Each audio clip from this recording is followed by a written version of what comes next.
Warning: some histories shouldn't be told, but this one will be. I should have left Taos the moment I first heard it. That's what I tell myself now. Sitting in this dimly lit motel room in Albuquerque, my hands still trembling as I write this account. But hindsight is a luxury afforded only to those who survive their curiosity. And I'm not entirely sure I've survived mine. At least, not with my understanding of reality intact. My name is Dr. Sarah Chen. I'm an acoustical engineer, or at least I was, before everything that happened in Taos, before the frequency changed me, before I learned that some mysteries are wrapped in warnings we're too arrogant to heed. It started 6 months ago, when the University of New Mexico hired me to investigate the infamous Taos Hum. You've probably heard of it, that persistent, maddening, low-frequency sound that only 2% of the town's population can hear. It's been a source of speculation since the early 90s, driving some residents to the brink of insanity, while their neighbors go about their lives in blissful silence. The university wanted answers. The town council wanted solutions. I wanted tenure. I arrived in Taos on a Tuesday in April, when the high desert was transitioning from winter's brown dormancy to spring's hesitant green. The town sprawled across a mesa, with the Sangre de Cristo Mountains rising like ancient sentinels to the east. It was beautiful in that stark, unforgiving way that only New Mexico can be. My equipment arrived before I did. 3 cases of sensitive acoustic monitoring gear, spectrum analyzers, and seismographs capable of detecting vibrations a human ear could never perceive. I set up my base of operations in a small adobe house on the town's western edge, where several hearers had reported the hum being particularly intense. The first night, I heard nothing but the wind. The second night, the same. By the 4th night, I was beginning to wonder if I'd been sent on a fool's errand, chasing a mass delusion fueled by small-town boredom and the human tendency to find patterns in chaos. Then came the 5th night. I was reviewing data on my laptop, a cup of chamomile tea cooling on the desk beside me, when I felt it before I heard it.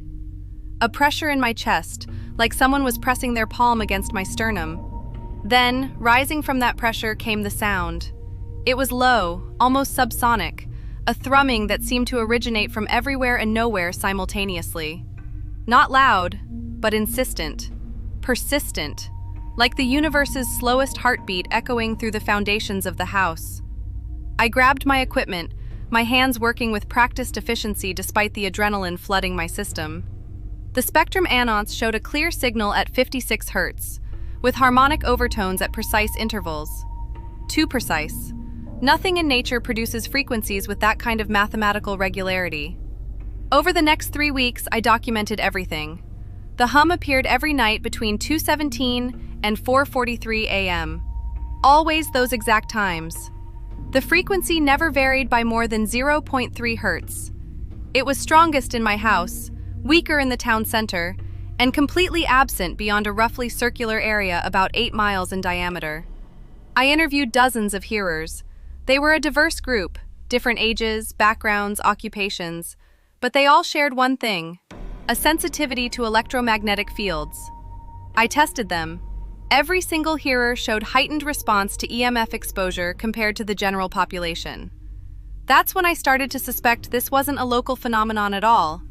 It was a signal, and we were the receivers. The breakthrough came on a Friday night in early May.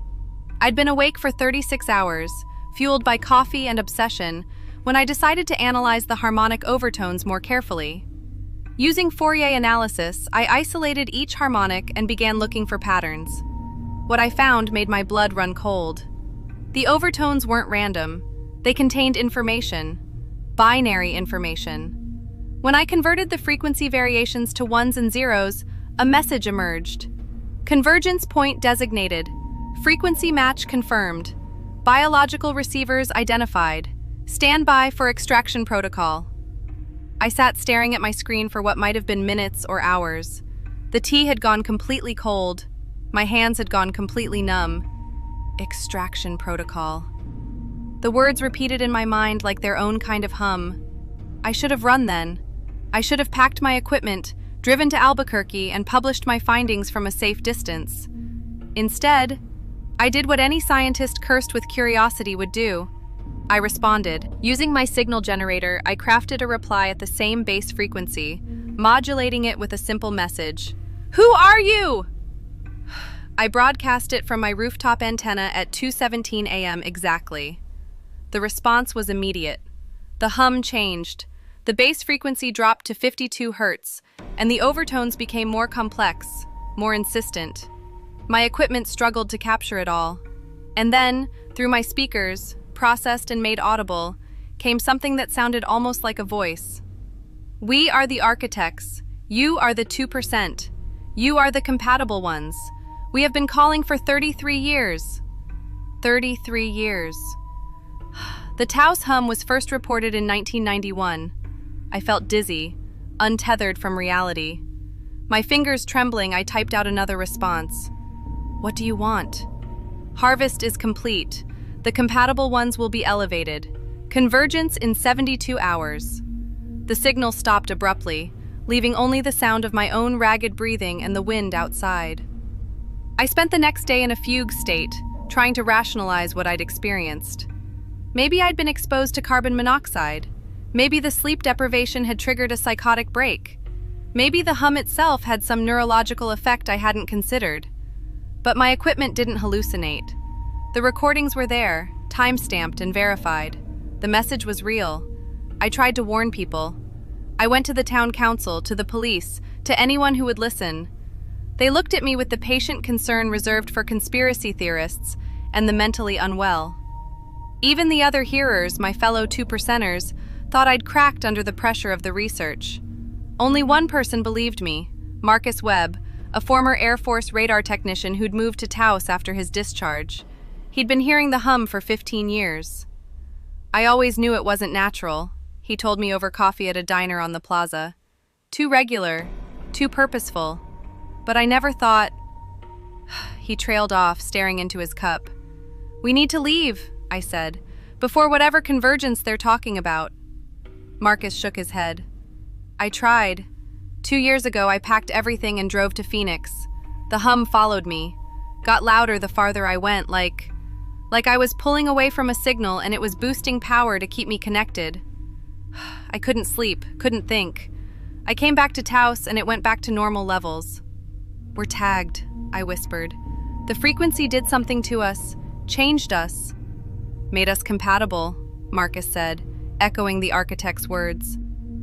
The next 48 hours were a desperate blur of research and testing. We discovered that every hearer in Taos had elevated levels of certain metals in their blood, primarily iridium and osmium, elements rare on Earth but common in meteorites.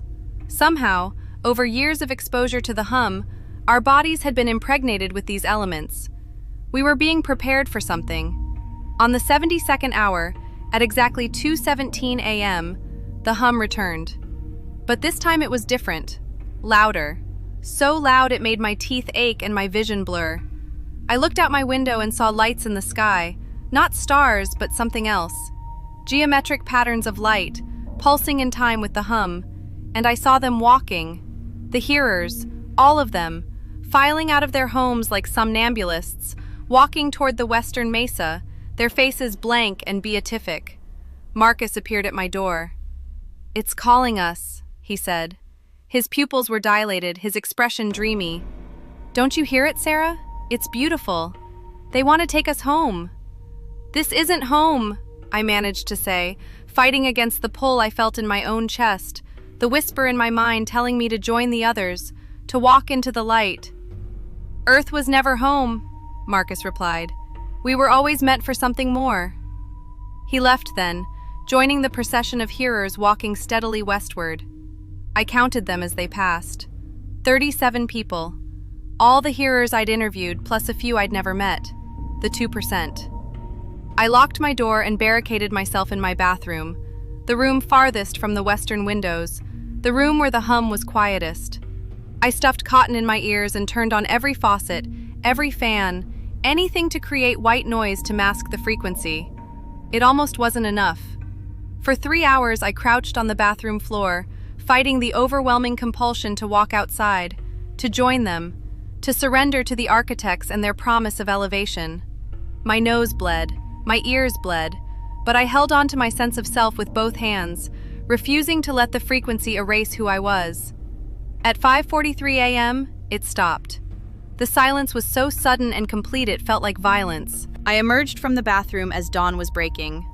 The sky was clear, empty of everything except the fading stars. I drove to the western mesa, following the direction the hearers had walked. I found their clothes. 37 neat piles of clothing, shoes, jewelry, glasses, everything except the people who'd worn them. And in the center of the site, burned into the hardpan desert, was a pattern. A massive geometric design, perfectly symmetrical, at least 100 feet in diameter. The authorities called it mass hysteria, suicide cult. The FBI got involved, then quietly backed away when no bodies were found and no evidence of foul play emerged. The official story was that 37 people had planned an elaborate hoax and vanished voluntarily. But I know better. I was there. I heard the signal. I felt the pull. The architects took them, harvested them. The 2% who were compatible, whose biology had been slowly altered over decades of exposure to a signal broadcast from somewhere beyond our world. And here's what keeps me awake at night. What's driven me from Taos to this anonymous motel room where I'm writing this account. I can still hear it. Faintly. So faintly it's almost below the threshold of perception. But it's there.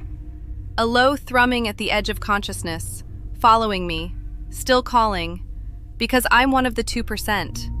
My blood carries their metals. My brain has been tuned to their frequency.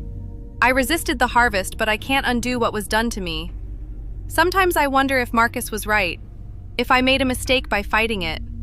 The other hearers walked willingly into the light, faces peaceful, finally free of the maddening hum that had plagued them for years. But I can't shake the word harvest. You don't harvest equals. You harvest crops, resources, things to be used. I don't know how much longer I can resist. Every night the hum grows a little louder, a little more insistent. I've tried everything. White noise machines, medications, even experimental magnetic shielding. Nothing works. The frequency is inside me now, written into my cells. This account is my warning and my confession. If you live in Taos or anywhere else where people report hearing an unexplainable hum, and you're one of the few who can hear it, leave. Immediately. Don't wait for answers. Don't try to understand it. Some signals aren't meant to be received. Some calls aren't meant to be answered.